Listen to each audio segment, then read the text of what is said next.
veíamos la clase pasada, empezamos a ver, vimos, bueno, desde hace ya 2 clases, dando una pasada general, pues vimos lo que es el problema de identificación, que una persona, individuo, no puede estar en 2 situaciones al mismo tiempo y por lo tanto no podríamos medir su impacto de manera directa, ¿no? Pero si nosotros tuviéramos esa situación ideal, nosotros podríamos simplemente, haciendo la diferencia de las esperanzas matemáticas, estimar el efecto promedio de tratamiento. Y lo que decíamos es que si nosotros restringimos a una submuestra y estimamos esa diferencia promedio, dado que fueron tratados, pues podríamos tener el efecto de tratamiento sobre los tratados. Eso es lo que vimos. Vimos un poco lo que implicaba lo que es el monitorear un programa y el evaluar el impacto. Y decíamos aquí que si estuviéramos en cualquiera de las situaciones que está en esta gráfica aislada, veríamos que en las dos nos terminarían corriendo, porque el resultado iniciamos en 9. Una vez aplicada la política, en los dos casos terminamos en resultados menores a pesar de haber hecho la política. Pero lo que identificamos es que el impacto fue positivo y que realmente el impacto había sido de 3, porque de no haber aplicado esa política hubiéramos caído mucho más, ¿no? Entonces eso fue de manera muy rápida lo que vimos la clase pasada. Y luego ya identificamos cuál es la diferencia que nos podíamos ubicar en cualquiera de esas funciones de distribución, pero que nosotros tomábamos las medias y que a partir de esas medias, déjenme ver si no me borré algunas. No. Si tomábamos esas medias de esas funciones de densidad, pues nosotros podíamos identificar el efecto promedio de tratamiento, que era este, ¿no? Situándonos en la media. Y decíamos que nosotros también podríamos identificar el efecto de tratamiento sobre los tratados que era aplicado a esa submuestra, dado que fue tratado, y que el resto obviamente iba a ser el efecto promedio sobre los no tratados, y que era dado que no eran tratados. Y concluimos y revisamos que el efecto promedio de tratamiento era igual a la suma del efecto promedio sobre los tratados más el efecto promedio de los no tratados. ¿Ok? Y que nosotros podíamos condicionar una serie de covariables para identificar ese efecto de tratamiento. Pero esto que vimos aquí, ahorita lo vamos a volver a repetir de manera mucho más precisa. Y empezamos a hablar un poco de lo que era el primer método de evaluación de impacto, que era la asignación aleatoria o el random assignment. Y lo que dijimos que para el random assignment, el supuesto fundamental en el que se basaba era esto, el supuesto de independencia. ¿Qué significa esto? Que ningún individuo de los que nosotros estamos poniendo un tratamiento tiene alguna relación o está correlacionada su propensión para participar en alguna política, dado la política. Es decir, el hecho de que yo le dé un tratamiento o el hecho de que yo aplique cierta política o cierto aspecto a algún individuo es independiente de la asignación de ese tratamiento. Es decir, ya en términos más concretos y un poco más aterrizados, el hecho de que yo participe en algún programa o alguna política pública no depende ni de mis características observables ni de mis características no observables. Es independiente. El hecho de que mi participación en este programa o mi participación o la no participación de un individuo es independiente al hecho de recibir ese tratamiento. Y entonces lo que dijimos es que era exógeno. ¿Okay? Y de ahí concluimos que entonces bajo ese supuesto el efecto promedio de tratamiento y el efecto promedio sobre los tratados y de los no tratados prácticamente era el mismo, porque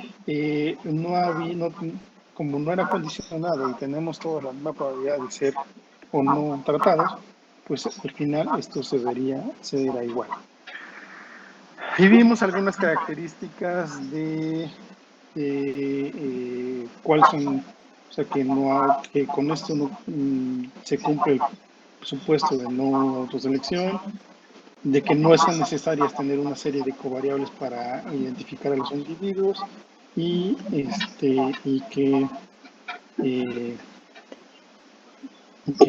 bueno, la explicación y que la diferencia directa entre los tratados y los no tratados nos daba de manera directa el efecto promedio de tratamiento y que era equivalente al efecto promedio de tratamiento sobre los tratados. Y hasta ahí prácticamente nos quedamos, si no mal recuerdo. ¿Sí? ¿Están de acuerdo?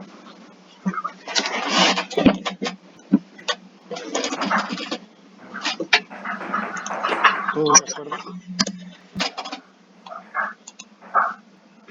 Sí, de acuerdo. Ok. Y nos quedamos con esta pregunta planteada. ¿Qué pasa cuando no es una asignación aleatoria? Y ya empiezan nuestras clases del día de hoy. Cuando no es una asignación aleatoria, lo que vamos a tener es que vamos a romper con este supuesto de independencia. Es decir, esta condición no se va a cumplir. ¿Por qué no se cumple? Si nosotros, ¿sí? Es decir, si nosotros tenemos el individuo tratado y no tratado y sus funciones de densidad, dado que uno fue tratado y dado que la diferencia promedio, esto nos debería dar de manera directa el efecto promedio de tratamiento, si lo estamos haciendo bajo una submuestra. ¿Están de acuerdo? ¿Sí me siguen ahí? O sea, esto es lo mismo que vimos allá arriba. Esto en teoría nos debería de dar exactamente esto nada más. ¿Sí? O sea, esta parte. El efecto de tratamiento sobre los tratados. ¿Ok? ¿Y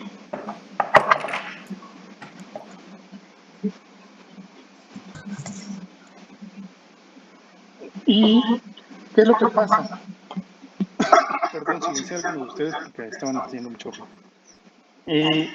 Dado que la esperanza matemática de dado que el individuo 1, dado que fue tratado, menos la esperanza matemática del individuo, dado que no fue tratado, más la esperanza matemática del no tratado, dado que sí pudo haber sido tratado, menos esa esperanza, o sea, todo esto, no nos está diciendo que hay una parte que no estamos logrando captar, porque a la hora de romper el supuesto de independencia, es decir, los no tratados no son independientes de no haber sido tratados, y los no tratados no son independientes de la posibilidad de haber sido tratados. ¿Cómo lo podemos entender un poco? Y entonces, si eso pasa, ahorita lo vamos a ver un poco más, si eso pasa, entonces el efecto promedio de tratamiento es diferente al efecto promedio de tratamiento sobre los tratados y sobre los no tratados. Es decir, la asignación aleatoria, a la hora de que estamos rompiendo ese supuesto, no se está dando esa condición de igualdad. ¿Por qué? Porque lo que hay detrás, en esencia, es que vamos a tener un componente U, no se confunda con el error de la relación cuadrada, pero es algo similar, es algo que esta media de haber sido tratado y de no haber sido tratado, no podemos separar, no podemos identificar. O sea, esta U resume todas esas características, tanto no observables como observables, que no son, que a la hora de que rompemos el supuesto de independencia, no son, o sea, son cosas adicionales a este promedio. Es decir, este promedio no es puro, por decirlo de alguna manera. Esa media no es pura porque está afectada por una serie de aspectos que no estamos logrando captar o a la hora de que estamos rompiendo ese supuesto de independencia, en algún lado quedan. Y como quedan y nosotros estamos captando o ilustrando en esta U, si nosotros la sustituimos y queremos sacar la diferencia directa del hecho de ser tratado o no ser tratado, tendríamos que el efecto promedio de tratamiento está afectado por unas cuestiones que no estamos logrando captar tanto de los individuos tratados como no tratados. No sé si hasta ahí me está encantando la idea. Luis. Un poco, más o menos, pero No entendí muy bien cómo pasamos de los efectos de los tratados y los no tratados a esta parte. Mira, o sea, empecemos, el supuesto de independencia es fundamental para el random assignment, ¿sí? Eso sí, tienen todos claro. O sea, si nosotros partimos de que el, el impacto o el hecho de ser tratados independientemente de los individuos y de sus características, si cumplimos con eso, entonces cumplimos con lo que vimos la clase pasada, que el efecto promedio de tratamiento, el ATE, es igual al ATT y es igual al ATNT, ¿sí? Hasta ahí. ¿Qué pasa si rompemos ese supuesto? Quiere decir que hay cosas o aspectos que pueden estar relacionados al hecho de haber sido tratado, características observables o como características también observables. Por ejemplo, veíamos el ejemplo, yo soy muy disciplinado. Si me dan un taller de educación financiera, pues a lo mejor mi resultado va a estar contaminado por esa cuestión que yo tengo, o sea, que yo como individuo tengo y que es una característica no observable. Pero supongamos que también hay características observables. Los hombres, supongamos que se está demostrado que los hombres tienden más a ahorrar. Si yo no controlo por el sexo, ¿dónde estaría encerrando ese efecto? De ese efecto. En esta U, ¿sí? Por decirlo de alguna manera. Tanto lo observable como lo no observable se está captando ahí. Lo no observable, ¿cómo puede modificar el resultado? Primero, por dos vías. Uno, que yo soy más disciplinado y dos, que yo voy a tender a buscar más información de ahorro respecto a algún grupo de control que no tiene mis mismas características. Y entonces, ¿qué es lo que está pasando? Si yo soy más propenso a recibir un tratamiento o a recibir una política o a recibir un beneficio, obviamente estoy sesgando a la media. Si yo soy más disciplinado y es una cuestión de ahorro y me comparo con alguien que no es disciplinado, a pesar de que tenga casi las mismas características, las medias van a estar distorsionadas y entonces la comparación directa de estos individuos me va a arrojar un impacto que no es realmente el verdadero, porque estoy rompiendo el supuesto de independencia.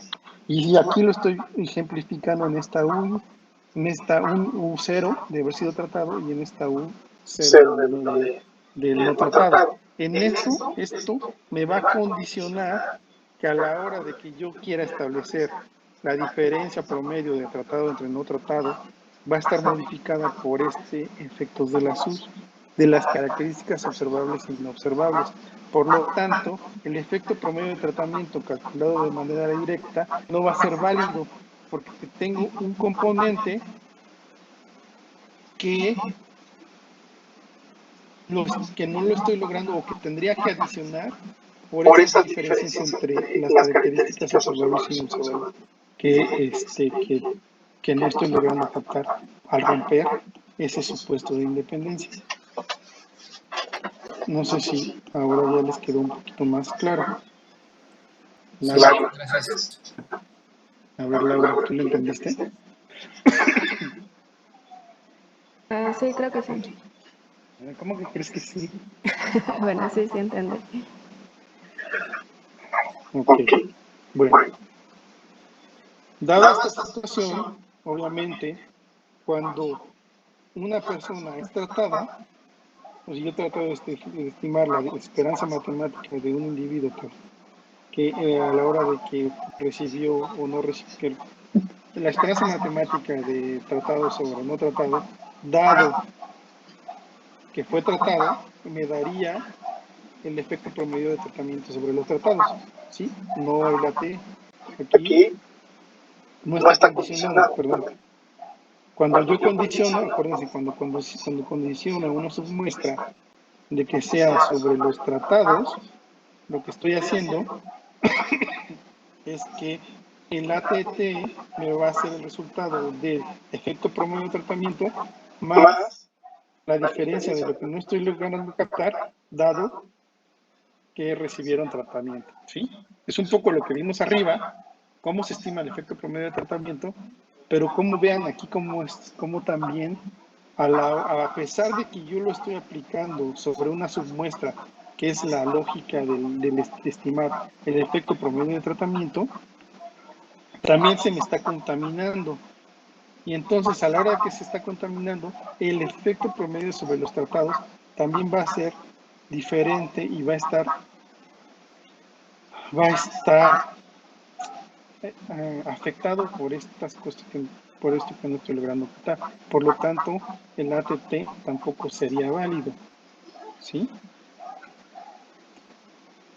Esa es otra de las consecuencias de romper el supuesto de independencia cuando quiero estimar el ATE, que es el efecto promedio de tratamiento, y cuando quiero estimar el ATT, ¿sí? Y lo mismo pasa cuando trato de estimar el efecto promedio del tratamiento sobre los no tratados, es decir, dado que no fue tratado, el efecto promedio de tratamiento, dado que no fue tratado, es igual al efecto promedio de tratamiento, que sería el ATT, dado que no fue tratado. Y otra vez tenemos esto, me está dando que sean diferentes. A diferencia que cuando tenemos un random assignment, tenemos que el ATT, el ATE y el ATMT es igual. Entonces, esto ya no se está cumpliendo, es diferente. ¿Por qué? Porque rompí el supuesto de independencia, que es lo más relevante a la hora de romper este supuesto.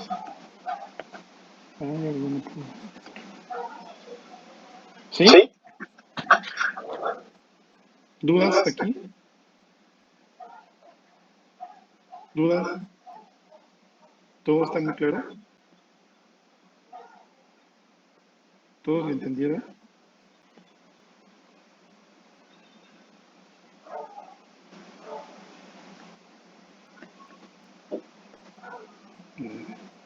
Perdón.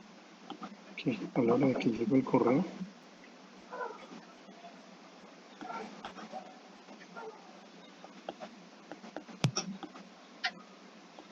¿Dudas? Bueno, yo creo que si nos pone un ejemplo quedaría un poquito más claro, profe. Pero ejemplo como que más bien alguien que lo haya entendido que nos explique cómo lo entendió.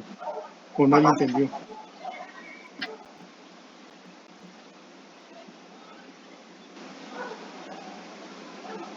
¿Nadie dice que yo entendí?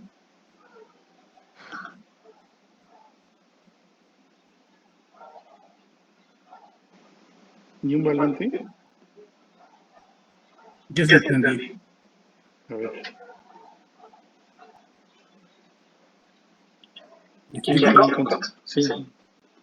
Bueno, cuando se rompe el supuesto de independencia, pues esas esperanzas, cuando tienen la misma probabilidad de ser tratado, la misma probabilidad de no ser tratado, que son prácticamente covarianzas en este aspecto, pues dejan de ser iguales. Eso, prácticamente es eso. Que en un principio, cuando el modelo cumplía el criterio de aleatoriedad, pues eran iguales.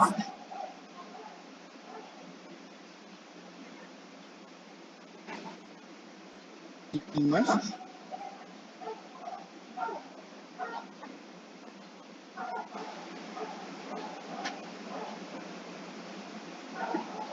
A ver, Iván, tú ayúdanos.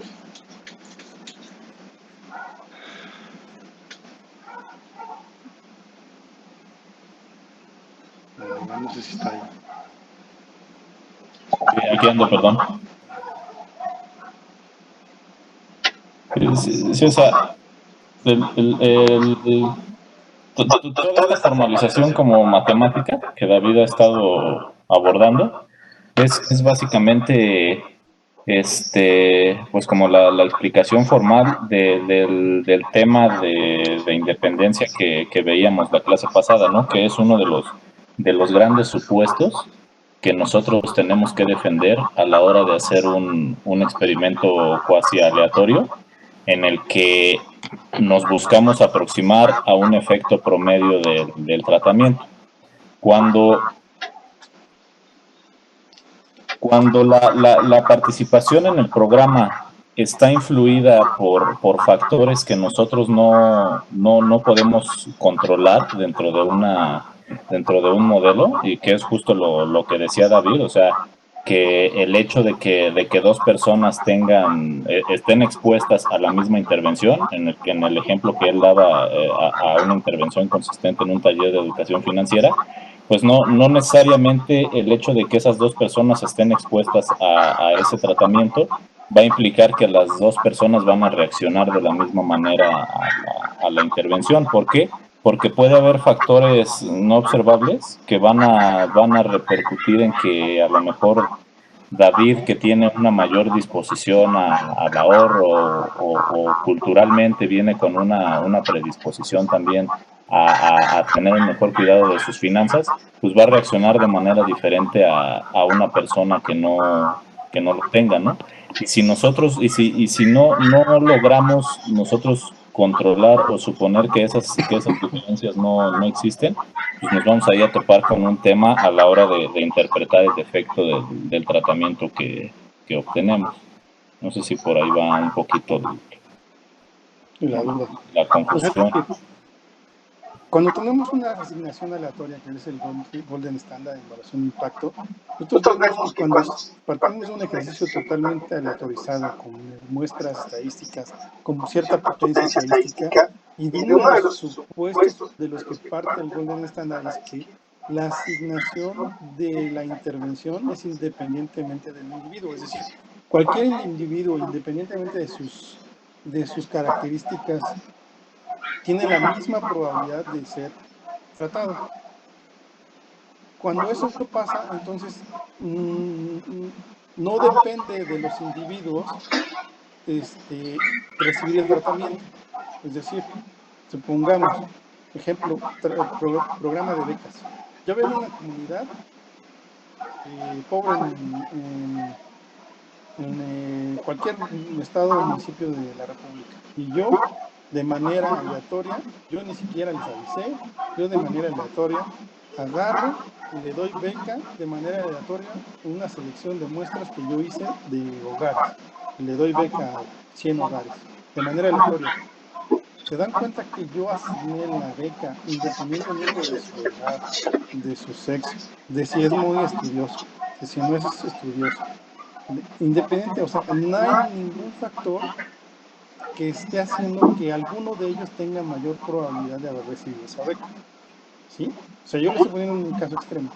¿Qué es lo que pasaría? El impacto, cuando yo lo compare con los individuos de los otros hogares que no recibieron beca de ese mismo municipio, ¿qué es lo que va a pasar? Obviamente estoy del mismo grado, ¿no?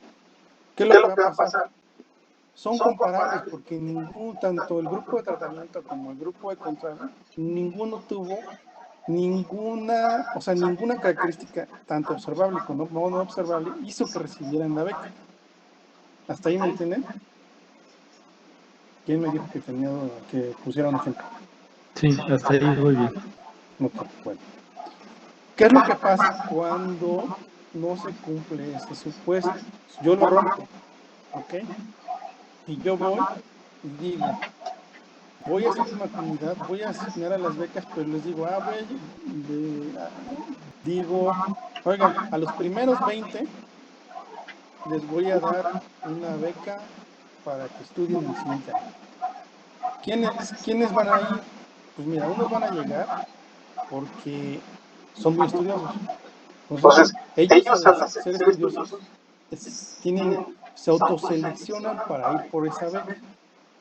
Y hay algún otro flojo pero mi programa de becas no solamente es para los estudiosos, sino también para la gente que requiere por cuestiones económicas, ¿no? Y algún estudioso, y algún flojo va a decir a su mamá, oye, vete porque nos hace falta el dinero, y va a llegar ese flojo, pero que hay más o menos ya un promedio decente, y le doy la beca. Pero hay gente, otro estudioso, que no se enteró, porque porque a la hora de que yo difundí que iba a dar una beca, no se enteró, a pesar de que es estudioso. Y hay otros flojos que tampoco se enteran. Entonces, vean cómo hay ciertos elementos y factores que van contaminando a mi grupo de control y a mi grupo de tratamiento. ¿Qué es lo que va a pasar si yo los comparo? ¿Qué es lo que decía yo acá? Si yo los comparo, esto que les mencionaba, que no estoy logrando capturar, es algo adicional que yo no logro capturar, esta U, eso que se resume en esa U, tanto del control o del tratamiento. Entonces, hay elementos y hay cuestiones que están haciendo que el hecho de que reciban la beca o el tratamiento no es independiente, sino está condicionado a ciertas características tanto observables como no observables. Por lo tanto, si yo los comparo de manera directa, si comparo a alguien que recibe la misma política, pero que uno es parte de sus características no es ser tan disciplinado, y lo comparo con alguien superdisciplinado, con un grupo de superdisciplinados, ¿qué es lo que va a hacer el impacto? Pues voy a tener que agregar, o sea, no, esa media no es directa porque tengo que controlar por esas cuestiones que no están observadas de manera directa, y por lo tanto, ¿se cumple o no se cumple el supuesto de independencia? Daniel, yo no sé que tenía la duda, ¿no? No se cumple. No, ¿quién era quien tenía la duda?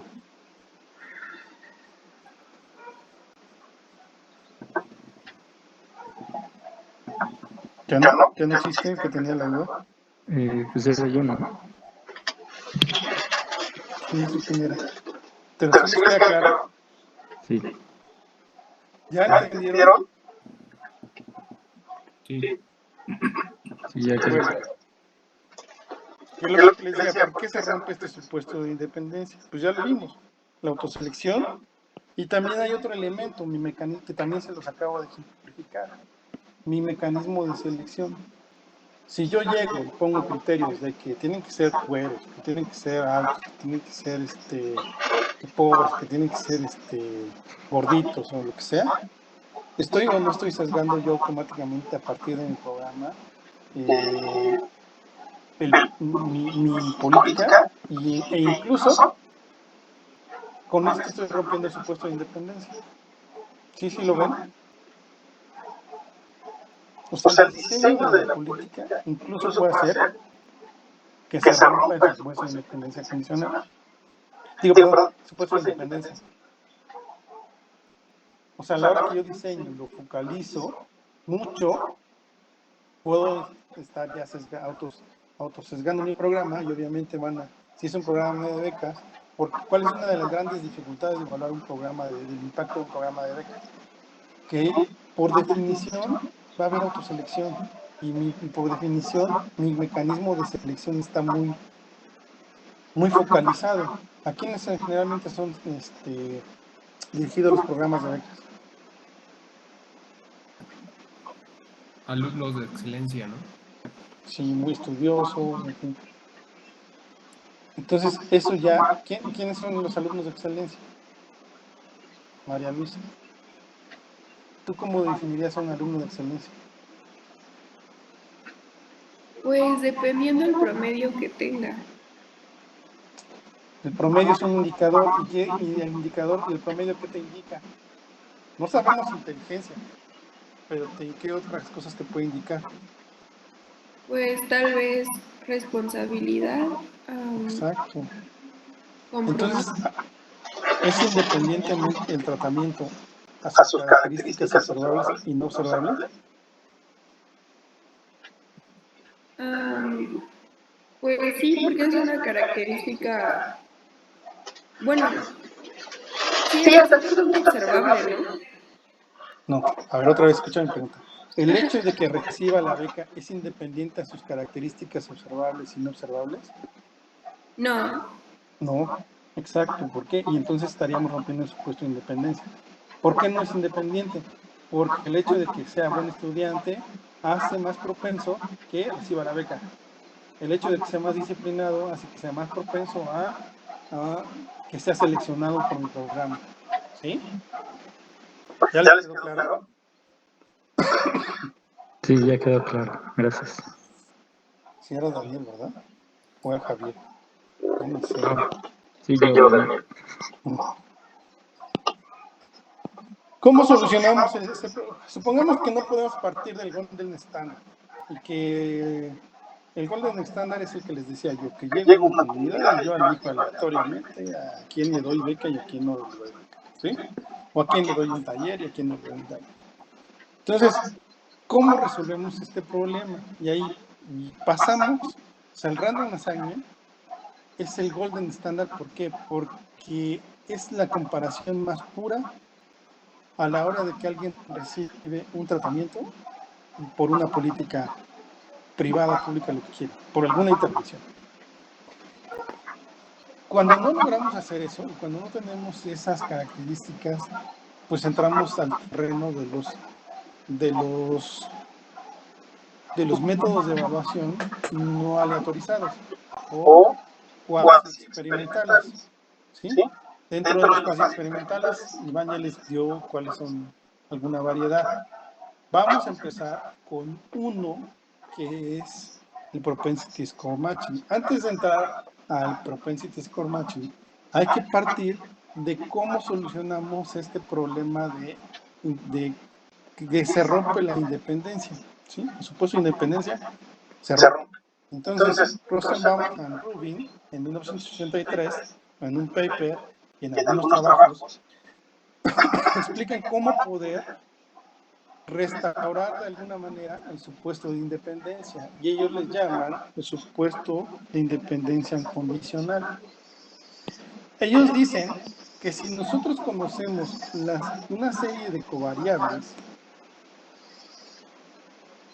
¿sí? X, que pueden definir a los individuos y que están relacionadas y que pueden controlar esa probabilidad de recibir el tratamiento o no, estas series de covariables, si nosotros las conocemos, ¿sí? Previas, o sea, es decir, que nosotros conocemos esas covariables, que ellos le llaman previas al tratamiento,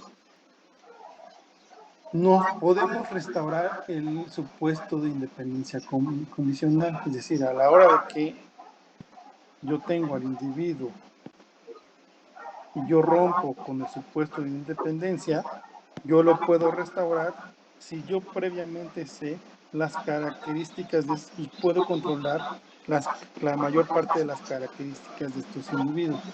Y estas características me aseguran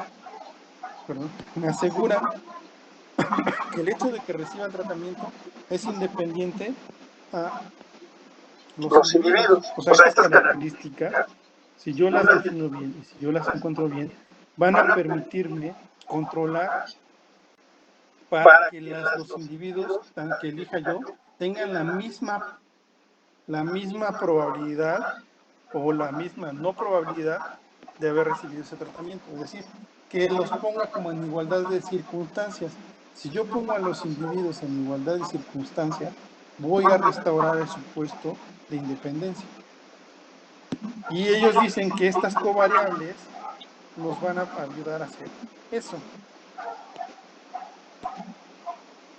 Es decir, si sabemos y tomamos en cuenta los factores que afectan a una muestra, la condición de independencia se restaura. Por lo tanto, la esperanza matemática de haber sido tratado, dada una serie de covariables, va a ser igual a esa esperanza matemática controlando por esas covariables. Y dado que fue tratado, o dado que no fue tratado, si yo meto una serie de covariables a mis grupos de tratamiento y control, yo podría establecer ese efecto promedio de tratamiento restaurando el supuesto de independencia. ¿De qué parto? De que no existe correlación entre el tratamiento y el resultado que depende del tratamiento. Y por lo tanto, si yo cumplo con esto, también estoy cumpliendo con el supuesto de exogeneidad. Es decir, ¿qué significa la exogeneidad? Que mi resultado, es decir, mi calificación o el hecho de que yo pase a la universidad es independiente o no está relacionado con haber recibido. Bueno, no, es que sí lo voy a confundir.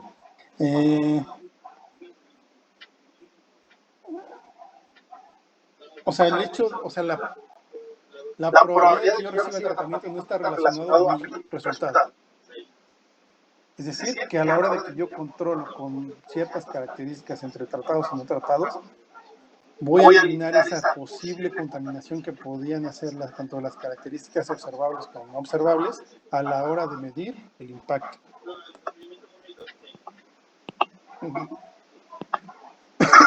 ¿Sí? ¿Hasta ahí?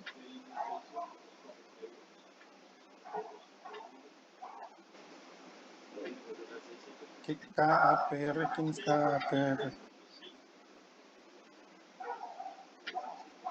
Sí, adelante. ¿Quién eres? ¿Cómo te llamas? Kevin Palma.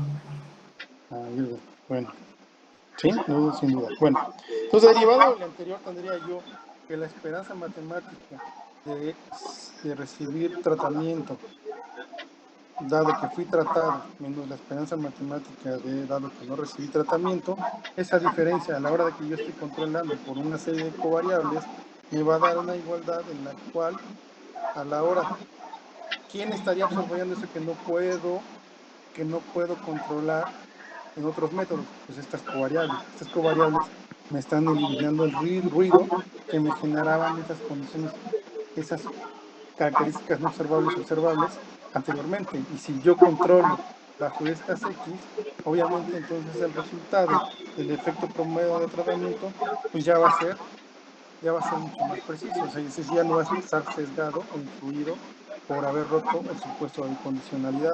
Estas series de covariables me están ayudando a que yo pueda medir el impacto de manera más precisa. Y si lo veo, bueno, nada más reordenando el efecto promedio de tratamiento, entonces me va a hacer la diferencia de la esperanza matemática de un individuo dada una serie de covariables y dado que fue tratado, menos la esperanza matemática de un individuo con la misma serie de covariables dado que no fue tratado. Y entonces, así como anteriormente lo habíamos visto, obtendría el efecto promedio de tratamiento. Y como lo habíamos visto anteriormente, esa diferencia, si yo la resumo en esta MI y en esta M0, dado que no fue tratado, y dado esa serie de covariables, y esta diferencia yo la resumo en esta M sin subíndice, como el efecto promedio de tratamiento, entonces tendría que el efecto promedio de tratamiento va a ser igual al promedio, a la diferencia promedio de los individuos, de todos los individuos, tratados o no tratados, dada una serie de covariables. ¿Sí? Sencillito. Es decir, como ya logré restaurar el supuesto de independencia condicional a la hora de controlar por una serie de covariables X, lo que estoy haciendo es que el efecto promedio de tratamiento es simplemente la diferencia de haber sido tratado respecto a los no tratados. Y vieron que de esa manera se logra restaurar el supuesto de independencia condicional. Y entonces, si yo parto de eso, el efecto promedio de tratamiento, yo lo puedo estimar prácticamente como lo estimamos en el random assignment, directo. Es la esperanza matemática o lo que sería igual al efecto promedio de tratamiento dado que fue tratado. Esto es decir, sobre una submuestra de los que son tratados. Y eso me da el efecto de tratamiento sobre los tratados. O lo que es equivalente al promedio de la diferencia dado que fue tratado, o sea, acuérdense, dado que fue tratado, simplemente es la diferencia promedio de esos dos grupos. Acuérdense que esta es la diferencia, ¿no? Eso les olvida. Acuérdense que esta M es esta. ¿Sí? Entonces, el efecto promedio de tratamiento es la diferencia promedio dado que fue tratado y dado una serie de covariables X. Y el efecto promedio sobre los no tratados pues es igual, dado que no fue tratado, es igual al promedio, dado que no fue tratado, y esa diferencia dada esa serie de covariables X. Y con esto puedo obtener los mismos estimadores, el efecto promedio de tratamiento, perdón, el efecto promedio de tratamiento, el efecto promedio sobre los tratados y el efecto promedio de los no tratados, restaurando el supuesto de independencia condicional. ¿Dudas, preguntas?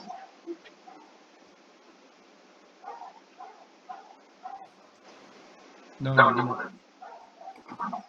Ernesto, a ver, ¿sí le entendiste? Cuéntanos. Explícanos con tus palabras qué acabo de decir. Bueno, pues estaba en la especificación matemática que la esperanza condicional, si se rompió el supuesto de independencia, la esperanza estaba en función de características no contempladas o no observadas. Entonces la solución básicamente era incluir esas características, si las conocíamos, y de esa forma poder controlar por esa parte, ¿no? Básicamente Bien. eso. ¿Alguna otra pregunta? ¿Comentario? ¿Algún comentario, Iván, adicional?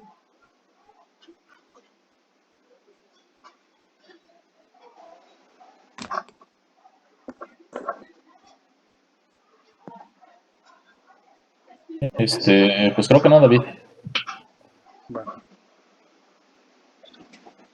Entonces, me haya pasado, pero entonces sigamos. Una vez que nosotros ya encontramos cómo medir el impacto, es decir, todo lo que hemos estado viendo son como que la base fundamental sobre la cual descansan todos los métodos de evaluación de impacto. Lo que tenemos que encontrar, o sea, hay como que 3 parámetros que se tratan de estimar, ¿no? Uno es el efecto promedio de tratamiento, que es el efecto promedio del tratamiento sobre los no tratados es el menos estimado.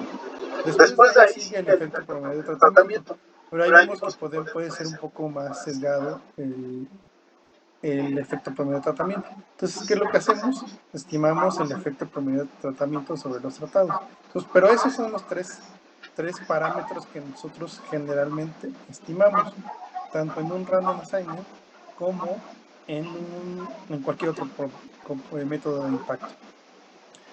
Y entonces lo que vimos es que cuando no tengo ese golden standard, ese random assignment, lo que hago es que estoy rompiendo ese supuesto de independencia. ¿Qué es lo que nos dice Rubin? Pues eso lo podemos restaurar si nosotros restauramos y controlamos a partir de una serie de covariables, y entonces por lo tanto ese supuesto de independencia se restaura, y por lo tanto sí podemos medir otra vez los mismos estimadores, tanto el ATE como el ATT como el ATNT, sí. Y entonces dicen, bueno, pero eso, ¿cómo lo estimamos? Es decir, ¿cómo llegamos a esos parámetros? Ya una vez que, ¿cómo le hacemos para que controlando con esas covariables, cómo lo mecanizamos, cómo lo hacemos práctico, cómo hacemos para controlar? O sea, necesitamos encontrar la manera de meter esas variables o esas covariables para poder estimar ese efecto promedio de tratamiento. Y entonces dice, pues bueno, partamos del método de propensity score matching.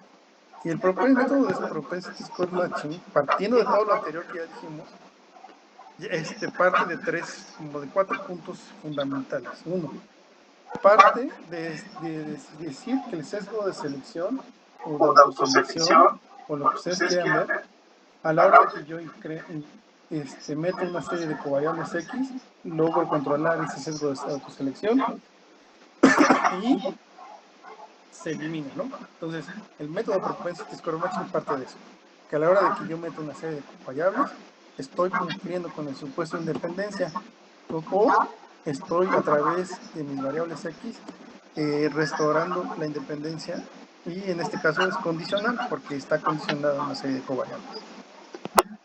La segunda, punto fundamental, y no sé si vayan tomando notas, pero yo les recomendaría que vayan tomando notas, no nada más escuchándome. La segunda parte de la hipótesis nula de que la esperanza matemática de todas las covariables x, y o hasta todas las que yo, hasta n, las que yo pueda meter de los tratados respecto a los no tratados es igual a 0. ¿Sí? ¿Quién me explica eso? ¿Quién me explica el punto 2? A ver, Javier, no sé quién no haya hablado.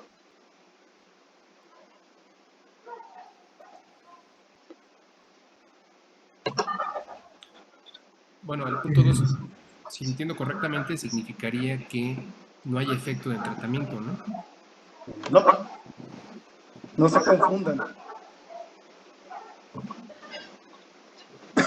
A ver. ¿Quién habló, Edison, verdad?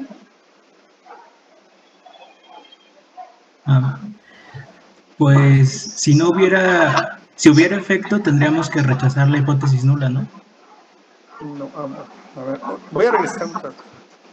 Ya cerramos todo esto de los efectos de tratamiento, ya cerramos todo eso, ¿sí? Estamos entrando al método de propensity score matching. Y el método de propensity score matching nos parte de una serie de condiciones. Y nos está diciendo, el sesgo de autoselección X se elimina, digo, el supuesto de independencia o el sesgo de autoselección se elimina al controlar con una serie de variables X. ¿Ok?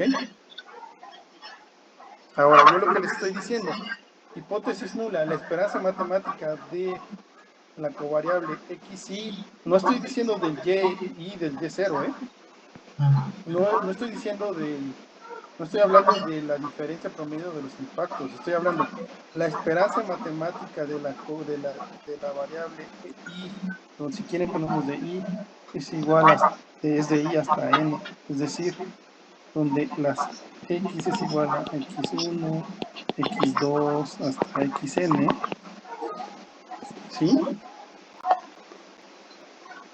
Por eso no se entiende. La esperanza matemática de la variable x y del grupo de control menos la esperanza matemática de la variable x y del grupo del grupo de tratamiento y del grupo de control o de los tratados y de los no tratados es igual a 0. ¿Qué estoy diciendo ahí?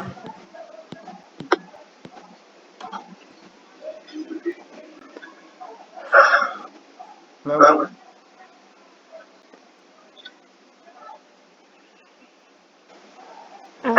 Pues entiendo que hay aleatoriedad en la selección de ambos grupos, tanto del tratado como del no tratado.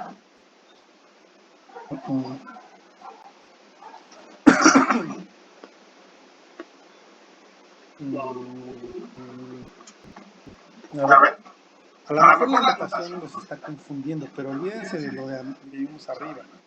Hipótesis nula. ¿Sí saben qué es la esperanza matemática? Para empezar.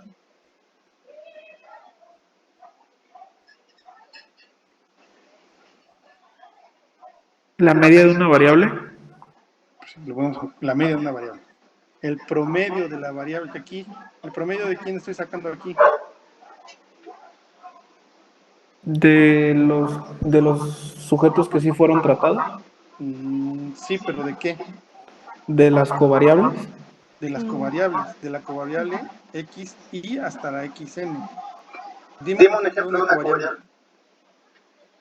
Profe, justo una pregunta ahí. O sea, ¿la covariable es una variable de control? ¿Debe tener ciertos supuestos o algo por el estilo? No, simplemente que tú sepas que son las variables que te están asegurando que tu efecto de tratamiento sea independiente al hecho de recibir la política. Entre más covariables metas, pues mucho mejor. Porque entonces, lo que estás haciendo es controlar por todas las características para que realmente tengas restaurado ese supuesto de independencia. Entonces, dime un ejemplo de una covariable. No se puede hacer el ingreso per cápita. El ingreso, ¿no? Perdón, el ingreso de la familia, el ingreso de la familia. Ingreso familiar. ¿Y aquí qué tendría en X y en este? Sí estamos hablando que tendrías el ingreso familiar también, ¿no? O sea, ese que sí lo estamos convirtiendo en ingreso familiar. Ahora sí, ¿qué nos está diciendo esa hipótesis? Que en la media ambos grupos, o sea, su esperanza, pues al restarse es igual a 0. Esa sería la hipótesis nula. Exacto. ¿Qué es lo que vimos? ¿Se acuerdan de lo que vimos en la clase pasada del balanceo?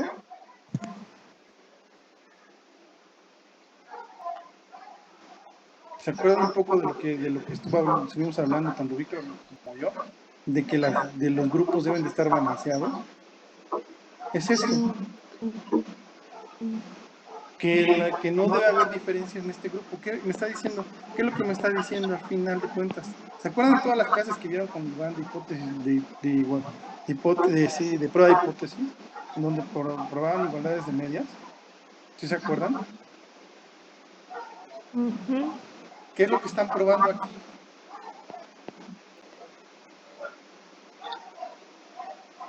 Que nuestras covariables sean equiparables para ambos grupos de control. Exacto. Que tanto el grupo de tratamiento o grupo de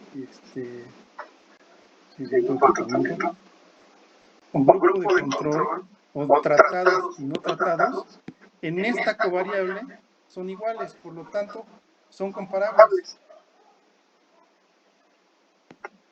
Por lo tanto, estaríamos cumpliendo con uno de los requisitos del propensity score matching, que los grupos en todas las covariables con las que yo estoy trabajando estén balanceados. Sí, básicamente es esto, balanceo. Y esto tendría que aplicar para todas mis covariables que estoy metiendo en mi análisis. ¿Ya? ¿Ya lo entendieron?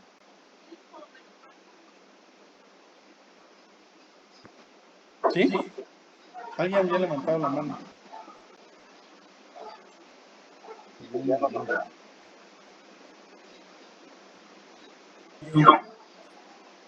¿Ya? ¿Quedó claro? Bueno, quería dar la explicación, pero ya lo explico. A ver, vuélvelo a explicar otra vez, no importa. Pues que en este caso, cuando se tiene aquellos que tienen el tratamiento y aquellos que no tienen tratamiento, que tengan las mismas covariables. Y esas covariables pueden ser, pues, como dijo usted, ¿no? De 1 a n, pueden ser varias características, desde el ingreso, la edad, no sé. Pero como estos datos observables, pues hace que estos dos sean semejantes. Y si son semejantes, pues la hipótesis diría que estos tendrían que ser igual a 0. Exacto. Y si son igual a 0, entonces estamos cumpliendo con el balanceo, que es uno de los requisitos para hacer propensity score matching. ¿Sí? Profesor, una pregunta. Sí. Esta hipótesis nula, perdón, esa prueba hipótesis se tiene que hacer para cada una de las covariables. Sí, para cada una de las covariables. En dado caso de que no se cumpla, se tiene que eliminar del conjunto de información y buscar otra o algo así. Pues ahí viene todo. Sí, pues tú podrías poner nada más. O sea, no es lo óptimo. Es decir, entre más covariables tengas, entre más. O sea, en la práctica, ¿qué es lo que te diría? No, yo no te recomendaría eliminarlas. Yo simplemente reagruparía. Por ejemplo, en mi caso, en una cuestión de mi tesis, tenía muy pocos doctorados, ¿no? O sea, una de mis covariables era la educación. Y yo la hice categórica.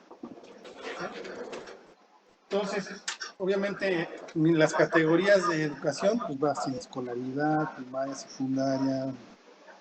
Y conforme vas llegando a los niveles más altos, es difícil que se cumpla la hipótesis nula que tengas grupo de control y tratamiento con igualdad de medias, es decir, no se balanceaban en esa característica.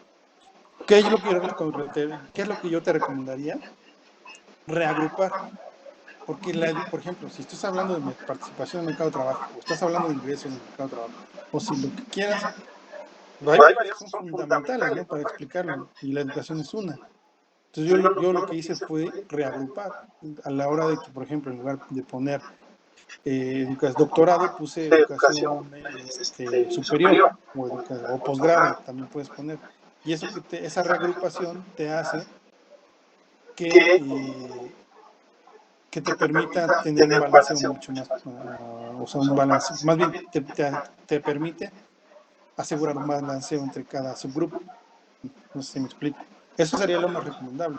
Es decir, si tú estás haciendo evaluación de impacto de educación y no estás logrando balancear entre sexo, no hay sexo, que solamente son dos categorías, entre rural y urbano, ¿no? Pero tú estás metiendo todas las características de rural urbano, de urbano medio, urbano bajo, urbano alto y rural. Tienes 4 categorías. Y supongamos que tu muestra no te está balanceando en urbano medio. A lo mejor, ¿qué te convendría hacer ahí?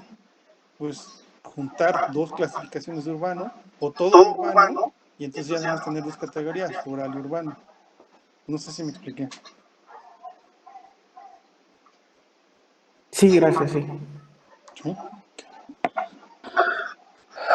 Otro de los aspectos que tienes que tomar en cuenta es la dimensionalidad. ¿A qué se refiere, Rubín, a la parte de la dimensionalidad? Es decir, entre más, es decir, no, una variable, todas las variables X te dan ciertas dimensiones de las características de un individuo.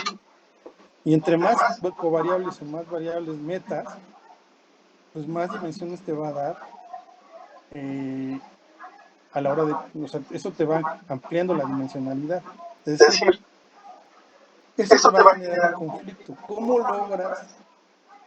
logras controlar de manera simultánea todas esas dimensionalidades que te está dando rural, urbano, sexo, ingreso, edad, antecedentes laborales, hijos, novios, lo que quieras, amantes, o sea, si tú quieres meter eso, no sé, abuelitos, o sea, imagínate, posición en lugares, jefe, no jefe, más características que se les ocurra, es blanco, negro, rural, urbano, norte del país, sur del país, indígena, no indígena, no sé, o sea, imagínense que tienen todas esas características. Obviamente la dimensionalidad se va haciendo mucho más grande. Ahora imagínense cómo resuelven eso y cómo logran controlarlo.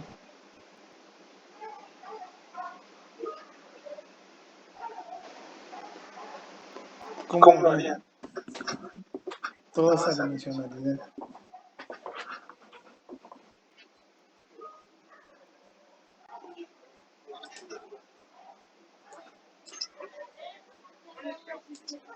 ¿Cómo lo resumen cómo lo resumen? ¿Cómo le hacen para controlar de manera simultánea todos esos aspectos?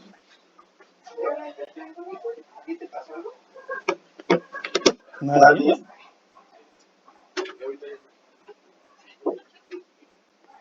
Epsilon, sí.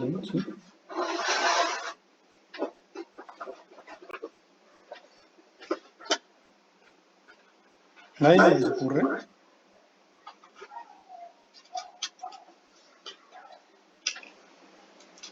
Ernesto, Daniel, Edilson o Epsilon, ¿cómo le pusiste?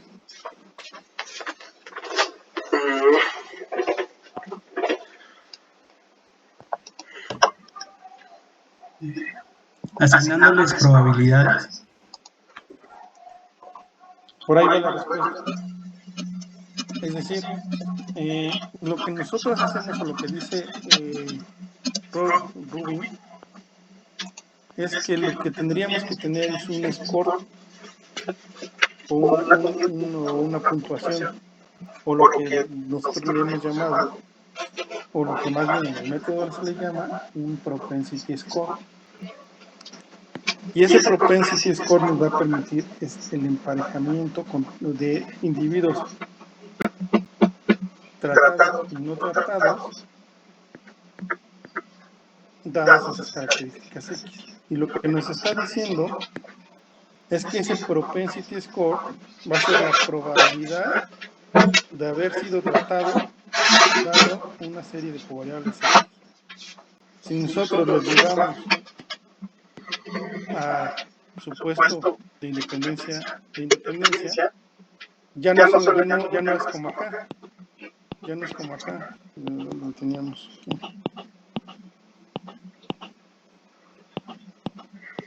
aquí. ¿Se acuerdan? Nosotros restauramos el supuesto de independencia controlando, dado una serie de covariables X. Lo que nos dice Rubin es que sí, eso lo vamos a hacer, pero lo vamos a hacer a partir de esas X, pero vista a través de una probabilidad. Es decir, el propensity score es la probabilidad de haber sido tratado dada una serie de covariables X. ¿Qué significa esto? Que yo debería tener la misma probabilidad de haber sido tratado, o yo lo que voy a tratar de encontrar es individuos que tengan la misma probabilidad de haber sido tratados, dada una serie de covariables X, dado que fui tratado, y un individuo que tiene la misma probabilidad de haber sido tratado, pero que en realidad no lo fue. ¿Sí me explico? Y entonces esto me hace cumplir el supuesto de independencia.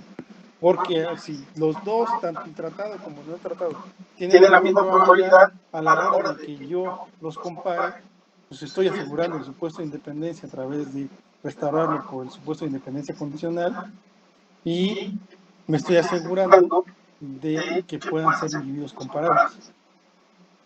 ¿Y quién me lo garantiza? ¿Cómo voy a resumir?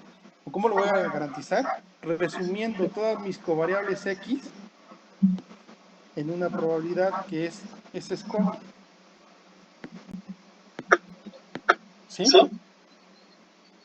¿Entendiste, Jorge?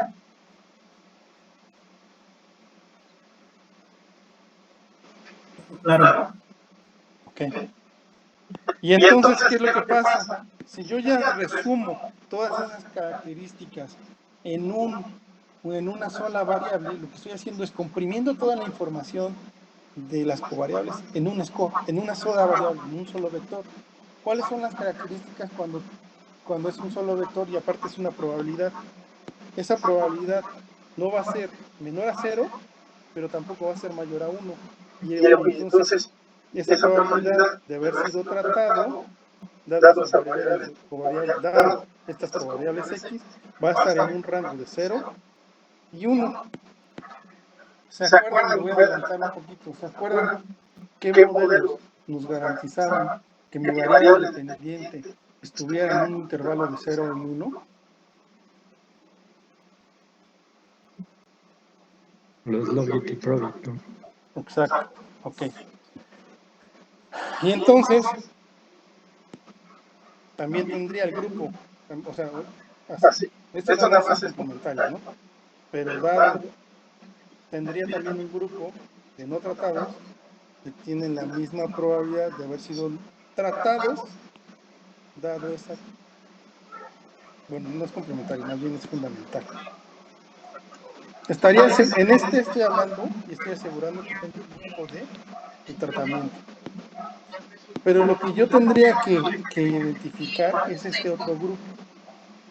¿Con quién voy a poder identificar, con quién voy a hacer la comparación del impacto del grupo de no tratados, dadas esas características X, pero que en realidad tuvieron la misma probabilidad de haber sido tratados?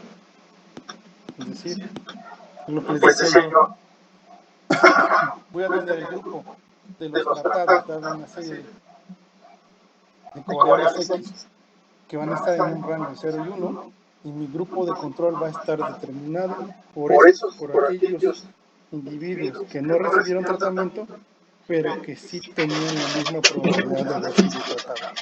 Y ese grupo va a ser el grupo de soporte común y me va a permitir identificar al grupo de comparación, de tratamiento y de control. ¿A quiénes voy a comparar entonces? A los que fueron tratados y tienen la misma probabilidad de haber sido tratados respecto a los no tratados que tienen la misma probabilidad de los que sí fueron tratados. Parece trabalenguas, pero así es. Tengo un grupo de tratados que tienen cierta probabilidad de ser tratados y los voy a comparar con el grupo de no tratados, pero que también tienen esa misma probabilidad de haber sido tratados. Y eso me asegura que son grupos comparables. Y esos grupos son los que están bajo el soporte común. Entonces, en resumido, todo esto que les acabo de decir se resume en dos teoremas del método de Rubin, del otro, no sé cómo se pronuncia.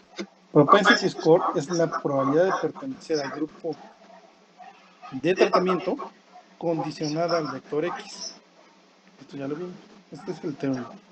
El grupo de tratamiento, el propensity score es la probabilidad de pertenecer al grupo de tratamiento condicionada a una serie de covariables X. ¿Sí? El valor del propensity score permite que los grupos sean equilibrados. Por definición, el grupo de tratamiento y el grupo de control tendrán la misma distribución. O sea, y por lo tanto, el balanceo también es fundamental entre los grupos y entre las covariables. Teorema número 2. El supuesto de independencia condicional establece que el resultado potencial de cualquier política es independiente del tratamiento, condicionado a la propensión o la puntuación. Es decir, estoy cumpliendo con el supuesto de independencia condicional a través de esas covariables que las estoy resumiendo en esa probabilidad. Por lo tanto, el grupo de tratamiento y no tratado es independiente al hecho de ser tratado dado una serie de covariables X. Y que en este caso es equivalente a esas covariables X resumidas en esa probabilidad. ¿Sí? ¿Hasta ahí? Díganme, porque ya me cansé.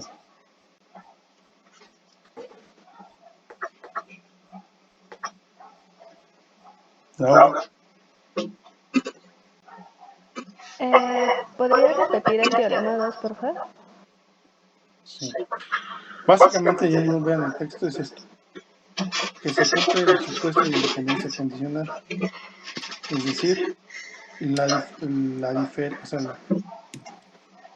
el grupo de tratamiento y de control es independiente al tratamiento dado una serie de covariables X, que en el caso del propensity score matching está resumida en este propensity score.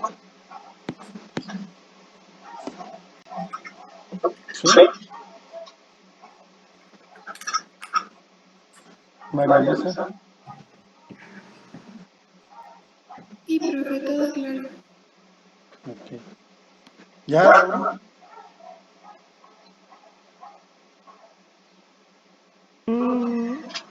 Es que no le veo la diferencia entre el teorema 1 y el 2. O sea, lo leo y me parece que es lo mismo.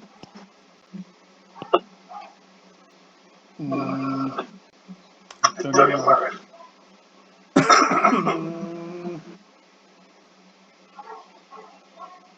¿Cómo te lo explico? O sea, el propensity score, o sea, en uno estamos diciendo que el propensity score nos permite asegurar que a través de una serie de covariables X, los individuos, tanto de control como de tratamiento, tengan la misma probabilidad de haber sido tratados. O sea, Okay. yo y Elmer, que está acompañándonos aquí, que más o menos somos contemporáneos en edad, bla, bla, bla. No somos de un contexto no de la Ciudad de México. Bueno, supongamos que somos individuos comparables. Y uno recibió tratamiento y yo no. Pero a la hora pero los dos tenemos la misma probabilidad de haber recibido una beca. Sin embargo, pues, por situaciones aleatorias, él la recibió y yo no, o viceversa. ¿Sí me explico? Entonces, el propensity score nos asegura que él y yo, o sea, a la hora de que resumen todas nuestras características de estas covariables X, en ese score nos permite haber sido comparables, porque dicen comparables. Tenemos el mismo propensity score, pero él recibió tratamiento y yo no recibí tratamiento. ¿Okay? Y en el siguiente, lo que estamos diciendo es que aseguramos la independencia condicional a través de ese propensity score. ¿Sí? Ok. Pregunta del millón, ¿cómo estimamos ese propensity score?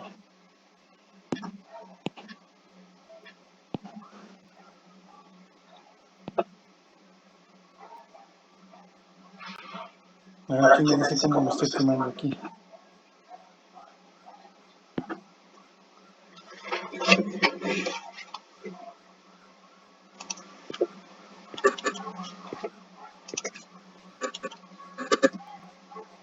¿Quién dice yo? Pues es la fórmula del modelo Logic, ¿no? Exacto. La probabilidad de que de ser tratado, dada una serie de covariables X, que son estas X. Y esta es la función. ¿Qué función es esta? La logística. La logística. Y entonces la probabilidad estimada, ¿a qué va a ser igual en el propensity score macho?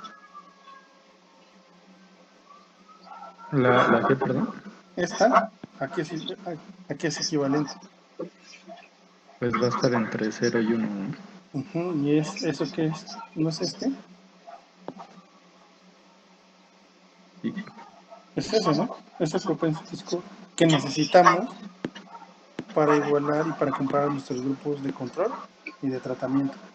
Si nosotros a través de ese propensity score logramos encontrar un grupo de soporte común en donde tenga un grupo de no tratados respecto a un grupo de tratados, pero que a su vez tienen el mismo score, esa diferencia promedio entre esos grupos me va a dar el impacto. ¿Sí? Y entonces tendría que el efecto promedio de tratamiento va a ser igual a la diferencia promedio del grupo de tratamiento respecto al grupo de control, dado que están en una circunstancia de soporte común, es decir, este individuo pertenece al grupo de no tratados,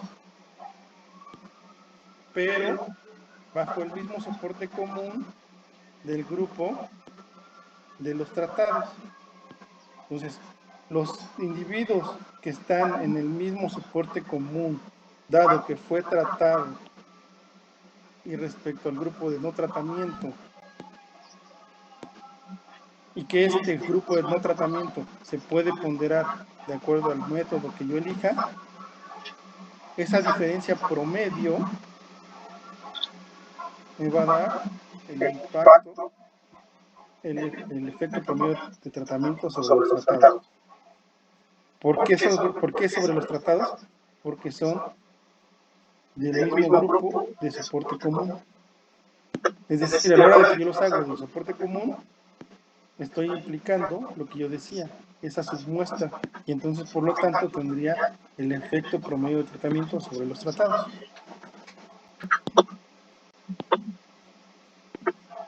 ¿Dudas?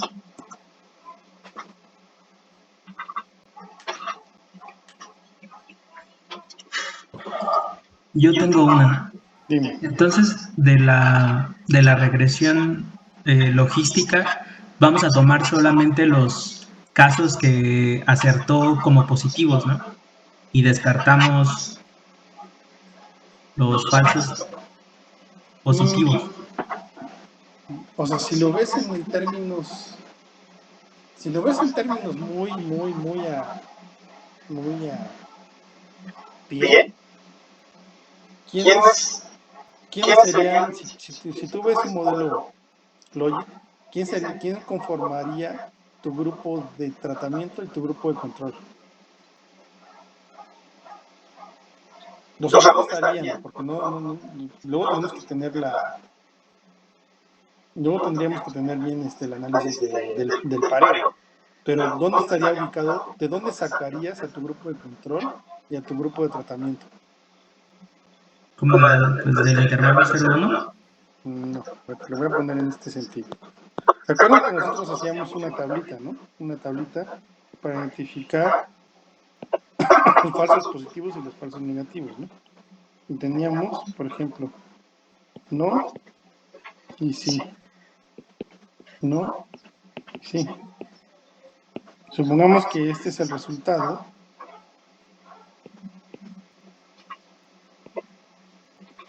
de... Cuando nosotros hacíamos el análisis del logi del problem, lo que nosotros tratábamos de asegurar es que nuestro modelo predijera de manera correcta esta diagonal, porque nuestro modelo decía, mi modelo logra predecir bien que los que A realmente no tenían la característica no, y en la realidad también tenían la característica no. Y en mi modelo, el D eran los que coincidían tanto en la realidad como en mi estimación. Correcto, si mi objetivo era que esto fuera igual a 100%. ¿Están de acuerdo? Sí. Ahora, si nosotros trasladamos esta lógica a la idea del propensity score, ¿dónde estaría ubicado mi grupo? ¿Quién es mi grupo de tratamiento? O sea, ¿de dónde lo sacaría? No significa que todos van a estar ahí, pero ¿de dónde generalmente lo sacaría? De los que tuvieran el mismo score. O bueno, Supongamos que este es el tratado y no tratado. ¿Sí? Bueno, lo voy a borrar. A ver si no me hago pelotas yo también, pero creo que es una buena forma. Tratado y no tratado. Yo lo que trataría de encontrar dentro de mis tratados es al grupo, a ver si no me hago bolas. Al grupo, a este grupo, ¿no? Estos recibieron tratamiento. De aquí, muchos de estos potenciales van a caer sobre el mismo soporte común. ¿Están de acuerdo? De aquí sacaría al grupo de tratamiento de soporte común. ¿Y de dónde trataría yo de encontrar a los equivalentes parecidos a estos que se fueron tratados? de los que no, pero tienen la probabilidad de haber sido tratados. ¿Y qué dónde estarían esos? ¿En qué letra sería? A, B, C, D. La B, ¿no? Exacto. Estos no fueron tratados, pero tienen la misma probabilidad, o sea, tendrían una probabilidad de haber sido tratados. Eso es muy burdo, porque dentro de estos tendría que encontrar a los que tienen soporte común. Pero si lo ves a muy a pie, de ahí los sacarías. O sea, ¿quién te va a permitir, qué es lo que te va a permitir compararlos? El propensity score. ¿Sí? Sí. ¿Les quedó claro? No sé si lo expliqué bien, Iván, o nada más es pura tontería. No, sí, a mí me quedó claro.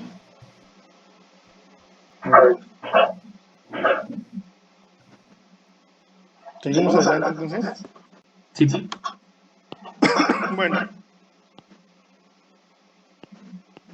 Y entonces, por eso les decía yo que el efecto promedio de tratamiento sobre los tratados va a ser la diferencia promedio de haber sido tratado,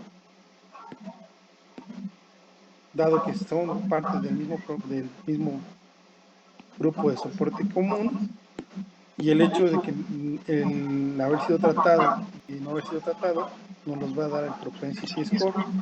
Y esta es la diferencia de mi variable de impacto. Puede ser ingreso, puede ser terminación escolar. O sea, la variable que ustedes quieran medir el impacto, me está permitiendo comparar individuos tratados y no tratados con el mismo propensity score bajo ese mismo grupo de soporte común. como es del mismo grupo de soporte común, es el efecto promedio sobre los tratados, porque lo estoy restringiendo a una submuestra, en donde todos tienen la misma probabilidad de haber sido tratados. ¿Ok? ¿Duda? Una pregunta, ¿esa Y solo admite una variable o pueden ser varias? ¿Cuál? La que mide el impacto.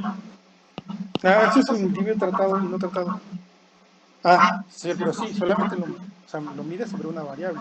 ¿Quieres medir varios efectos sobre una misma población? Pues es que es muy difícil que con una política impactes muchas cosas, pero sí se puede. Pero entonces tendrías que hacer este mismo ejercicio para cada una de las variables. Ok, Esta es una variable de impacto. Y si quieres medir otra variable, pues es otra. O sea, no la mides simultáneamente. ok.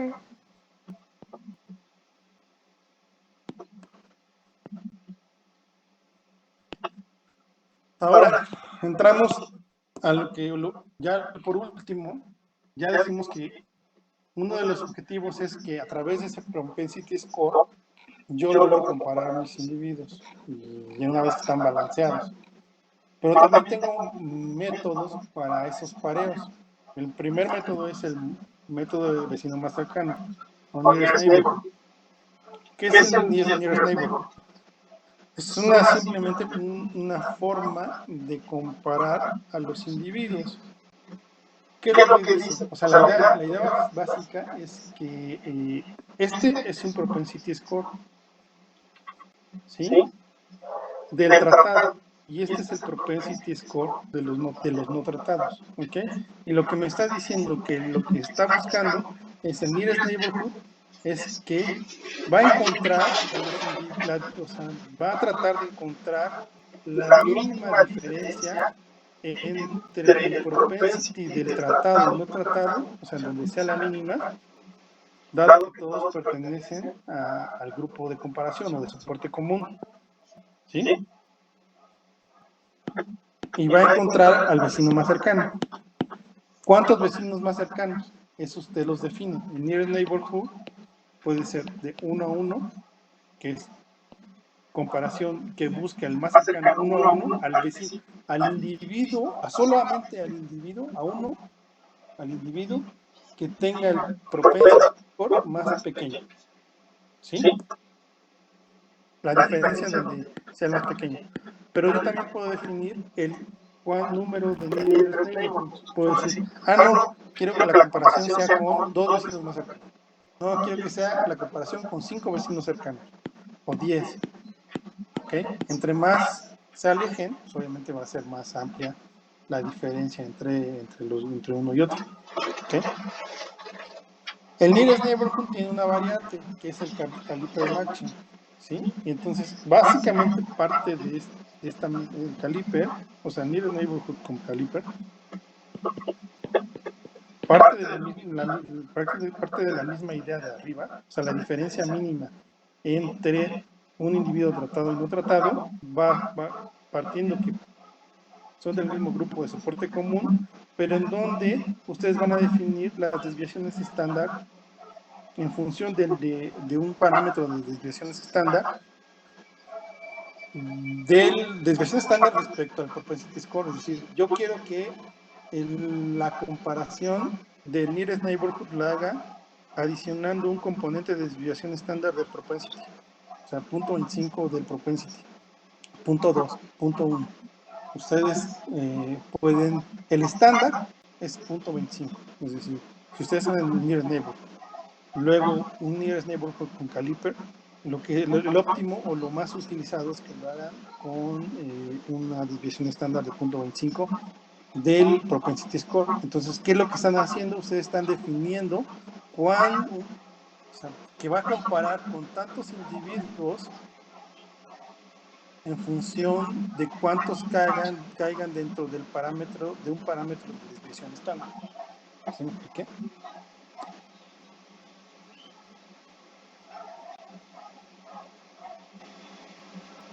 ¿Sí? No.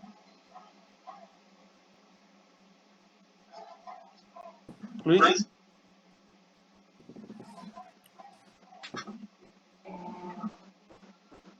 Luis de la Peña, ¿me entendiste?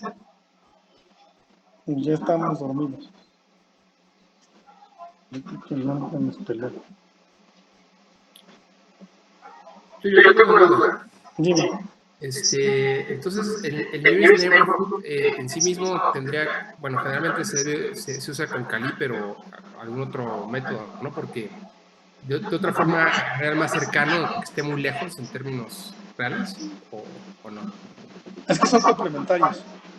Puedes estimar el nearest neighborhood con el vecino más cercano, con 5, luego con 1 y con Caliper, o con 5 y con Caliper. O sea, son complementarios. Aquí una de las recomendaciones es que apliques varios y la idea es que los resultados sean consistentes. Y entonces, si entre mayor consistencia tengas en los resultados, quiere decir que tu medición del impacto es mucho más robusta. Entonces, por eso, en muchos papers o en muchos trabajos presentan varias mediciones. Muy bien, o sea, son separadas, no se usan al mismo tiempo, sino se usan en momentos diferentes y la estimación debe ser similar, ¿no? Eso está bien. Exacto. O sea, primero estimas el nearest neighborhood con 1, luego ya te da el resultado y estimas el otro, estimas el otro, estimas el otro y vas comparando los resultados. Ok, gracias. Otro de los métodos es el radius matching. ¿Sí? El radius matching, lo que aquí, o sea, él parte de una idea, en donde tú, imagínense que ponen un individuo y establecen un radio de comparación, y entonces todos los individuos que caigan dentro de este radio van a ser con los que tú los vas a comparar. Y ahí hay un individuo que cae acá, y entonces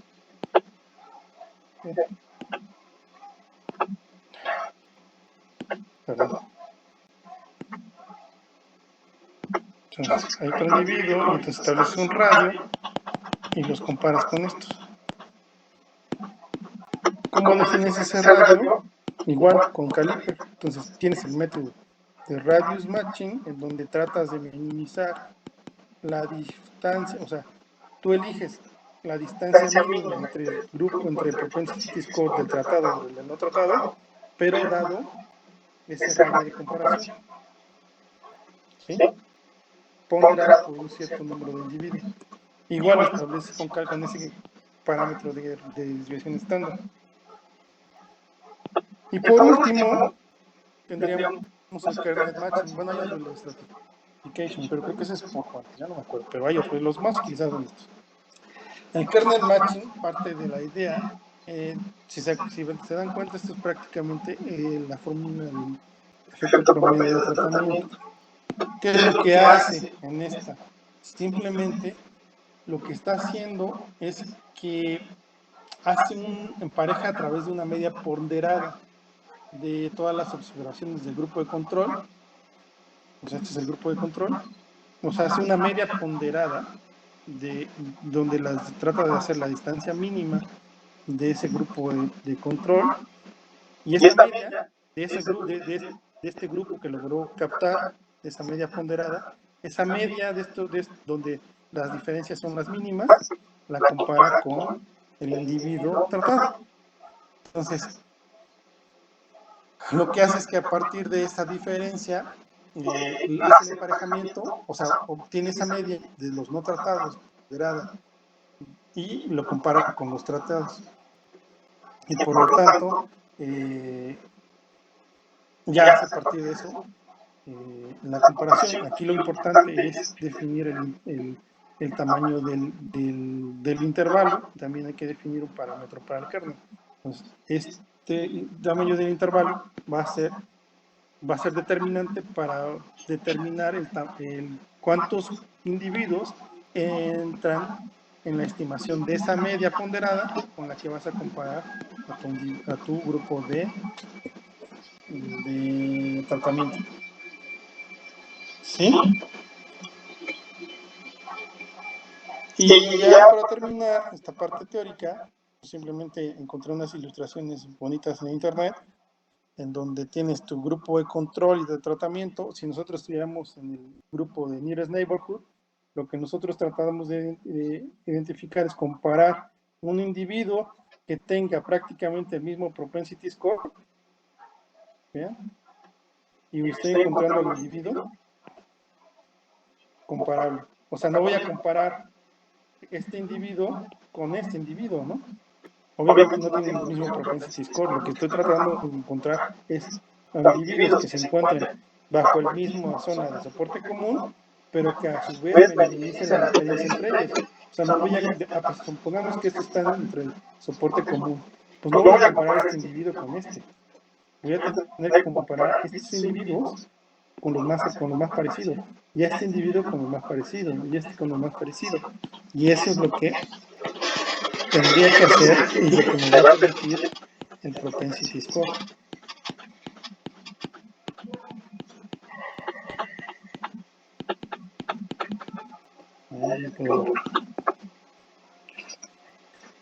Ok. Si vemos el nearest neighborhood, si le hacemos el one-to-one, estaríamos, y aquí también, este también es el propensity score. Entonces estoy comparando al individuo más parecido en one-to-one. Pero ¿qué tal si quiero comparar el nearest neighborhood con sus dos vecinos más cercanos? Aquí tengo otro. Sus dos vecinos más cercanos serían este y este. Entonces compararía este con estos dos. No compararía este con este, obviamente, porque no es su vecino más cercano.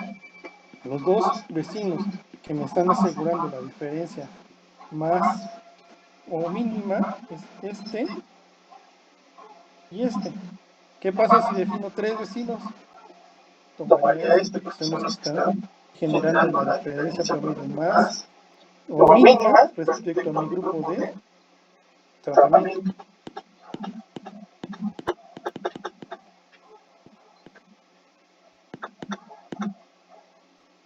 Un radius, a lo mejor un radio, si yo defino, aquí son muchos, pero por ejemplo defino un radio, entonces a lo mejor me compararía con este grupo,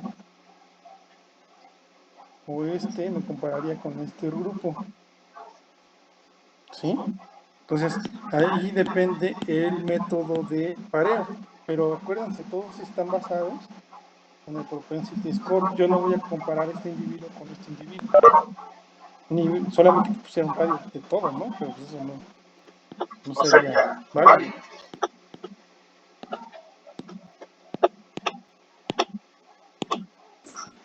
Listo. ¿Preguntas, comentarios? Yo sí tengo varias preguntas. Una es, ¿el análisis es estrictamente sobre las covariables? Y luego la segunda es, ¿estos métodos de pareo se definen con base en pruebas de hipótesis o con base en, digamos, información a priori antes de hacer el modelo? Y si hay alguna manera de hacer alguna ponderación, por ejemplo, en caso de un propensity score matching sobre alguna variable en específico que digamos, sí quiero que me hagas el propensity, pero quiero que le des más peso a X variable, ¿no? Acuérdate que las variables de control solamente permiten para garantizar que los grupos sean comparables. Entonces, no, o sea, no le puedes asignar más peso a una que a otra. O sea, todas las variables te tendrían que asegurar que tengas dos grupos comparables. Básicamente para eso te están sirviendo las covariables, no para otra cosa. Tú vas a medir el impacto no sobre las covariables, porque tendría redundancia. O sea, tú vas a medir así de práctico. Tú quieres medir el impacto del ingreso de un subsidio. ¿Cuál sería tu variable de impacto? Pues obviamente el ingreso. ¿Cómo vas a asegurar, cómo vas a determinar el score? Pues con una serie de covariables que te aseguren que los individuos a los que le diste la política sean parecidos. ¿Cómo lo vas a asegurar? Con el score. Y el score resume características de edad, sexo, región, bla, bla, bla, pero no de ingreso. El ingreso es la variable sobre la cual estás midiendo el impacto. ¿Okay? Puede ser que puedas medir sobre activos iniciales del hogar, eso sí está bien. O cuenta de ahorro inicial, al nivel de ahorro inicial, está bien, pero lo que estás midiendo es sobre una variable de resultado diferente. Y ya no me acuerdo cuál era la otra pregunta. ¿Cuál era la otra?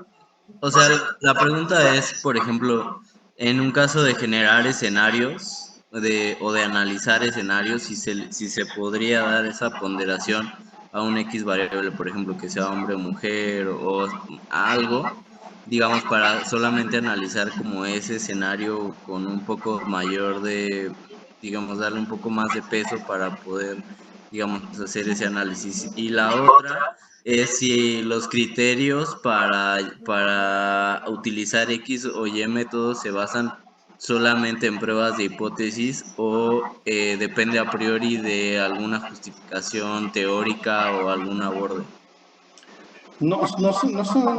Son criterios, son criterios establecidos. Ahí es conforme la experiencia del investigador y sobre las recomendaciones generales. Por ejemplo, lo que les decía yo, por ejemplo, en el cálculo, el estándar que manejan es 0.25, ¿no? O puedes encontrar algunos tantos y algunos te pueden justificar, ¿no? Porque a una desviación estándar, que es tanto el valor, pues es lo recomendable, ¿no? Porque si lo haces más amplio, pues obviamente no estás asegurando un pareo tan preciso y tu pareo se hace mucho más amplio. Y los demás, pues simplemente son así, son como criterios del investigador. Lo que yo entiendo, ¿qué es lo que se puede hacer para esta cuestión de la ponderación? Más bien, yo lo que haría, si quieres hacer, por ejemplo, el impacto de un programa en función de hombres y mujeres, lo que podrías hacer es separar tu muestra en dos grupos. Estimas el efecto promedio o el efecto promedio sobre los tratados del grupo de los hombres, controlando con todas las X el resto de covariables, y estimaría el mismo efecto de tratamiento controlando por todas las covariables que ya estuviste viendo, pero solamente para el grupo de mujeres. Y entonces ahí tendrías el impacto sobre el grupo de hombres y sobre el grupo de mujeres, y ahí ya podrías comparar los diferentes efectos. Ok. ¿Y hay algún test que se le haga a las covariables o alguna manera de saber si puede ser más significativo para un grupo que para otro o algo así? El test que tienes que aplicar a fuerza son pruebas de hipótesis de balanceo. Eso es lo más importante. El balanceo. Ok. Vale. Muchas gracias. No sé si algo más, Iván, de esta parte teórica que creas que...